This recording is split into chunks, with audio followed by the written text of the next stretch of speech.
Hello dear students, एक बार फिर से स्वागत है आपका फाउंडेशन कोर्स हिंदी भाषा और संस्कृति के इस कोर्स में, जो कि थर्ड ईयर के स्टूडेंट के लिए कोर्स है। हिंदी मीडियम से हो या इंग्लिश मीडियम से, अभी तक के मॉड्यूल आपने नहीं देखे हैं तो ज़रूर देखिए। आज का ये मॉड्यूल नंबर 7 है, जो हमने आपकी इकाई नंबर 3 यानी कि यूनिट 3 से लिया है, जिसमें वाक्य रचना एवं अशुद्धि शोधन ये आपका चैप्टर है। यहाँ से हम आईएमपी क्वेश्चंस लेने वाले हैं, जो कि ऑब्जेक्टिव टाइप होंगे, क्योंकि ये पेपर ऑब्जेक्टिव है। तो चलिए, पहला प्रश्न है आपके सामने है, किसी भी भाषा की मूलभूत इकाई क्या होती है? तो क्या होती है जो आप भाषा बोलते हो, उसकी मूलभूत इकाई क्या होती है? वाक्य होता है। इसके बाद है, रचना या रूप के आधार पर वाक्य कितने होते हैं? तो कितने होते हैं रचना और रूप के आधार पर? ठीक है, यहाँ पर आप अच्छे से याद रखना, क्योंकि आप कंफ्यूज होने वाले हो अपने एग्जाम में। रचना के आधार पर और अर्थ के आधार पर एक जैसे ही आपको पढ़ने में लगेंगे। तो रचना और रूप के आधार पर जो वाक्य होते हैं वो 3 प्रकार के होते हैं, जबकि अर्थ के आधार पर जो वाक्य होते हैं वो 8 प्रकार के होते हैं। बट आप कंफ्यूज हो जाओगे, क्योंकि एक जैसे ही आपको यहाँ पर ऑब्जेक्टिव दिए जाएंगे और प्रश्न भी देखने में एक जैसे ही लगेंगे, है ना। तो ये अच्छे से याद करके जाना, अर्थ के आधार पर 8 और रचना के आधार पर 3। ठीक है। इसके बाद है, मौखिक अभिव्यक्ति का संबंध होता है किस चीज से होता है? तो होता है उच्चारण से। इसके बाद है, लिखित अभिव्यक्ति का संबंध किस चीज से होता है? तो लिखित जो होता है वो क्या किस चीज से? मात्रा अथवा वर्तनी से। इसके बाद है, वाक्य का वर्गीकरण कितने आधार पर किया जाता है? वाक्य का वर्गीकरण 2 आधार पर किया जाता है। ठीक है। इसके बाद है, जिन वाक्यों में एक उद्देश्य तथा एक ही विधेय होता है उसे क्या कहेंगे? उसे कहेंगे सरल वाक्य। इसके बाद है, मिश्रित वाक्य किसे कहते हैं? इनमें आप बहुत कंफ्यूज होने वाले, तो अच्छे से याद करना। ठीक है। मिश्रित वाक्य किसे कहते हैं बताइए? तो है, जिनमें एक साधारण वाक्य तथा उनके अधीन दूसरा उपवाक्य हो, उसे हम क्या कहेंगे? मिश्रित वाक्य। इसके बाद है, जिन वाक्यों में एक से अधिक प्रधान उपवाक्य हो तथा वे संयोजक अव्यय द्वारा जुड़े हो, उसे क्या कहेंगे? उसे हम कहेंगे संयुक्त वाक्य। ठीक है। वाक्य के गुण में शामिल नहीं है, तो वाक्य के गुण में क्या शामिल नहीं है? लेवदता। यानी कि ऐसा नहीं है कि ले में हम वाक्य बोले, कैसे भी बोल सकते हैं। ठीक है। इसके बाद है, नाव में नदी है, इस वाक्य में किस वाक्य गुण का अभाव है? नाव में नदी है, इसमें क्या क्या आपको नजर आ रहा है? नाव में नदी है, तो इसमें क्रम, नाव में नदी कैसे हो सकती है? तो नदी में नाव है, ऐसा होगा ना, तो इसका क्रम उल्टा है, तो बा वाला सही हो जाएगा, क्रम। इसके बाद है, वाक्य गुण आकांक्षा का अर्थ है। तो आकांक्षा मीन्स क्या है? आकांक्षा क्या होती है? किसी भी व्यक्ति की जिज्ञासा, श्रोताओं की जिज्ञासा। वाक्य गुण आसक्ति का अर्थ है, तो क्या है? समीपता। इसके बाद है, अर्थ के आधार पर वाक्य कितने प्रकार के होते हैं? देखो, अब भी ये ऑब्जेक्ट रिपीट हुआ है। अब बताओ, अर्थ के आधार पर कितने होते हैं? 8 प्रकार के। ठीक है। और रचना के आधार पर 3 प्रकार के। ठीक है। जिन वाक्यों में किसी कार्य अथवा बात करने का बोध होता है, उन्हें क्या कहते हैं? उन्हें हम क्या कहते हैं? विधानवाचक।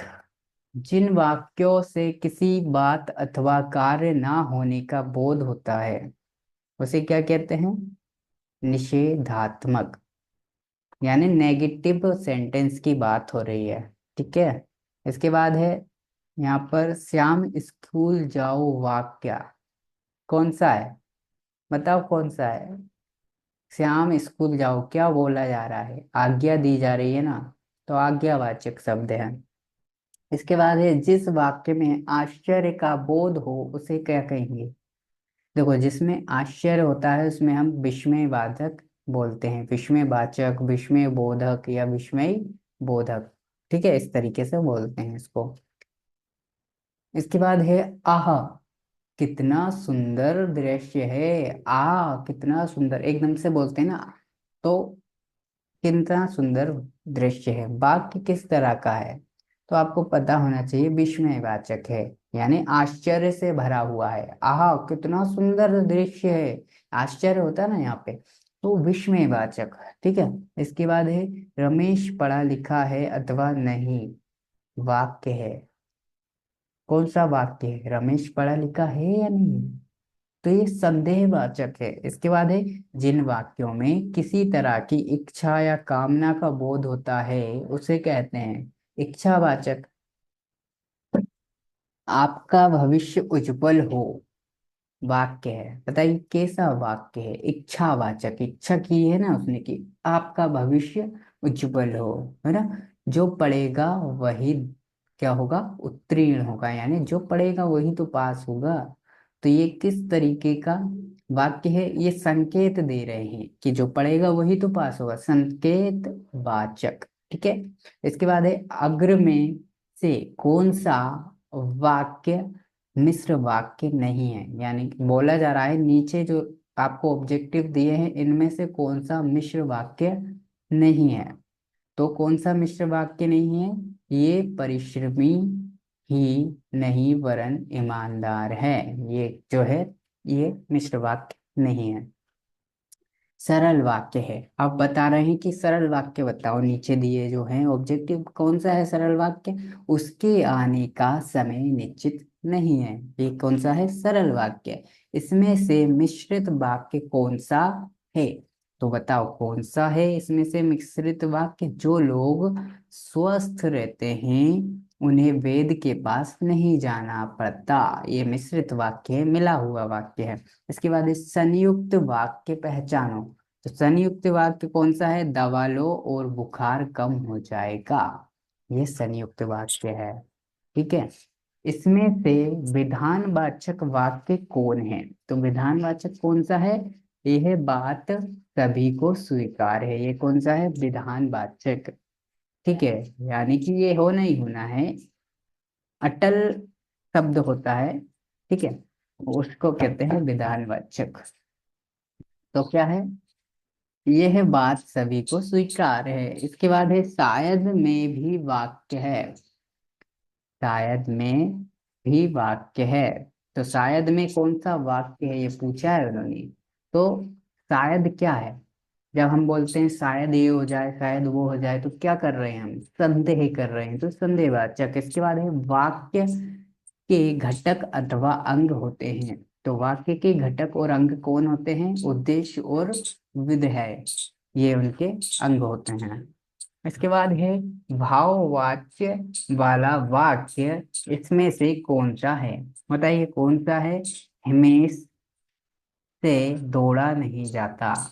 तो ये क्या है, भाव प्रकट हो गया है। ठीक है, भाववाच्य हो गया, हिमेश से दौड़ा नहीं जाता, है ना। इसके बाद है अग्र लिखित में से क्रिया विशेषण उपवाक्य है। तो क्रिया विशेषण उपवाक्य यहाँ पर कौन सा है, जब बारिश हो रही थी तब मैं घर में था। ठीक है। यहाँ पर क्या हो रहा है, क्रिया, क्रिया मतलब कि एक प्रकार की एक काम हो रहा है, क्या हो रहा है, बारिश हो रही है। तो इस प्रकार से आप क्रिया विशेषण वाक्य को पहचान सकते हो, क्या, जब बारिश हो रही है तो वो घर पे था, है ना, इस तरीके का वाक्य। इसके बाद है हाथी जंगल में रहते हैं, ये है वाक्य है, बताओ कौन सा वाक्य है? विधानवाचक, रहते ही हैं वो तो सबको स्वीकार है, तो विधानवाचक वाक्य है। इसके बाद है वे हार गया परंतु ये है आश्चर्य है, ये वाक्य है। तो ये कौन सा वाक्य है?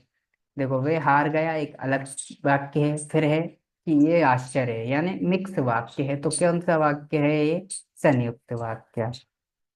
तो यहाँ पे फिर इसके बाद है अग्रलिखित में से इच्छार्थक वाक्य है। तो इच्छा वाला कौन सा वाक्य है, तुम्हारा मंगल हो। इसके बाद है मैं आपसे सहमत नहीं हूँ। तो ये किस प्रकार का वाक्य है, निषेधात्मक, है ना, या निषेध वाचक, यानी नेगेटिव सेंटेंस है ये। ठीक है। जो परिश्रम करेगा वह सफल होगा। अभी अभी अभी आपने देखा होगा, जो पढ़ेगा वो पास होगा, ऐसा था ना। तो जो परिश्रम करेगा वह सफल होगा, तो आप समझ गए होंगे क्या है, संकेतवाचक, यानी पहले ही संकेत दिया जा रहा है कि जो पढ़ेगा वही तो सफल होगा। जो पढ़ेगा वही तो पास होगा, है ना। तो संकेतवाचक आ वाला। इसके बाद है आपके अवकाश का क्या हुआ।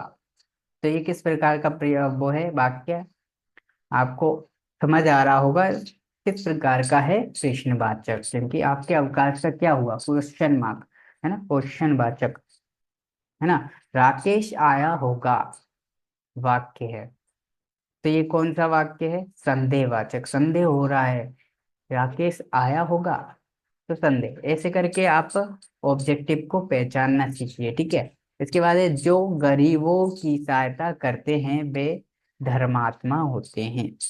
तो इसमें भी आप पहचानिए, मिश्र वाक्य है, जो गरीबों की सहायता करते हैं वे धर्मात्मा होते हैं, मिश्र वाक्य है। आपके ये सारे ऑब्जेक्टिव पूरे हो जाते हैं।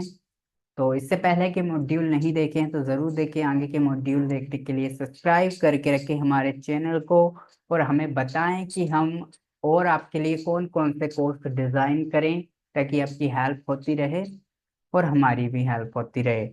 चलिए मिलते हैं नेक्स्ट किसी वीडियो में, तब तक के लिए चैनल को सब्सक्राइब करके